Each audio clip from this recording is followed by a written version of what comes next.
So the objective from here onwards will be to actually understand how we use piecewise function. And we're going to take one of the problems from the textbook. Well, as the word piecewise itself suggests that when you're talking about a single function, now when I graph it, let's say a single function when I graph, it is just like y equals to x squared. When you say it is just like for the entire domain, you have just single function. What if you have got multiple functions? So like when I have function like this until here, and then I've got some other function like this, then I've got some other function. So what is interesting is that when you're having different function for a given domain, that we call as piecewise function. Now let us take an example. If I have got f of x is x squared, which is valid for x less than or equals to minus 2. F of x is x squared, which is valid for x less than or equals to minus 2. From here onwards, let's say for x greater than 2 until, let's say, greater than minus 2 until 5, I have my other function, which is, let's say, negative x and plus 6. Or negative x, what you can say is positive x plus 6.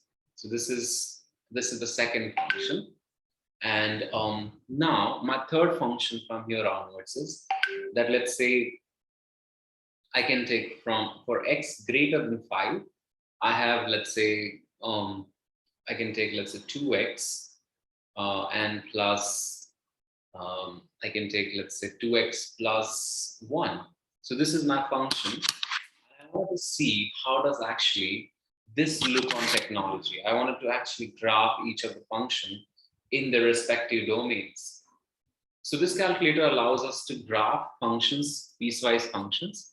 So in order to graph the function, firstly, you're going to type it out. Let's say I type x squared in normal graph, put a comma, and then you put square brackets.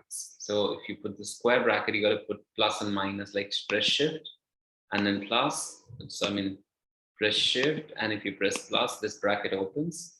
And you can see that it is x less than minus 2. So minus 2 means it starts from minus infinity and comes until minus 2, and it is included. So I can just like say this calculator doesn't allow the advanced feature like whether the point is included or not, whether it's going to negative infinity. So I can just start from a big negative number, this domain, and like because it won't be visible on the screen, and put until negative 2. So until negative 2 and put a comma. So if you put a comma here, you get basically the piecewise function. So you'll not see the entire graph anymore. If you make the Windows standard, you will be just able to see the graph until that point. This y equals to x squared graph, but you can only see that point. After this, I can draw x plus 6 graph, y equals to x plus 6, and put comma and put from negative 2. So once again, you put the same bracket, whether it's included or not. Put once again, it is negative 2, comma 5. Put negative 2, comma 5. And then last one is 2x plus 1. So 2x plus 1, you can put in x greater than 5. So put shift and 5 here. Put 5 and big positive number. More than 5, so up to you. And then you can see that how does this graph look like. So this is the piecewise function. Now, what's the use of piecewise function?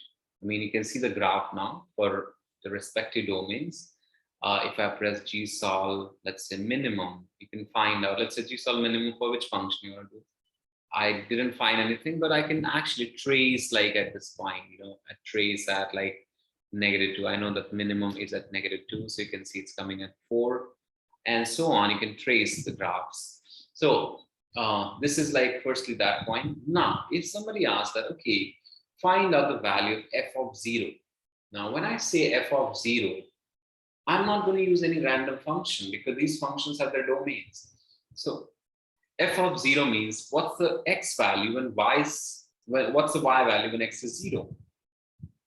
So that comes under this interval. So actually, I'm going to use this function which is nothing but 0 plus 6, that comes as 6.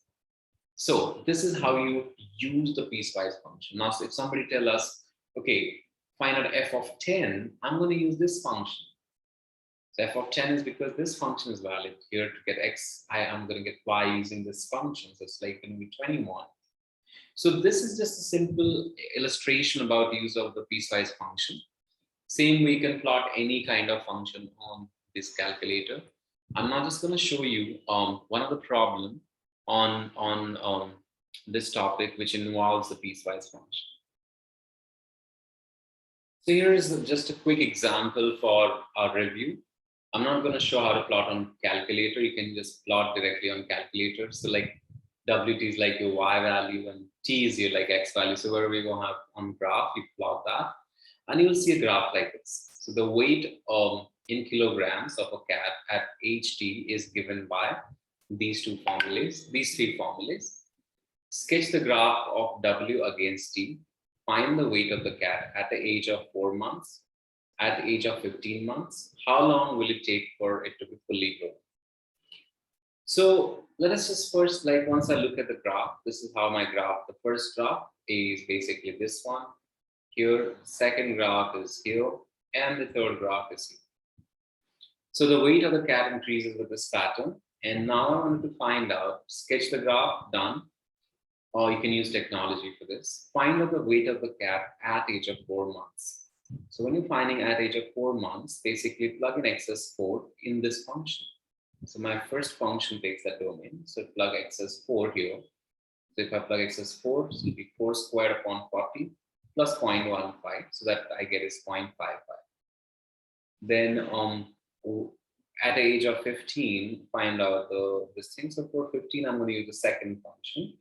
So plug excess 15 here, and you get the function at 3.9, and the cat's weight is 3.9 at age of 15 month.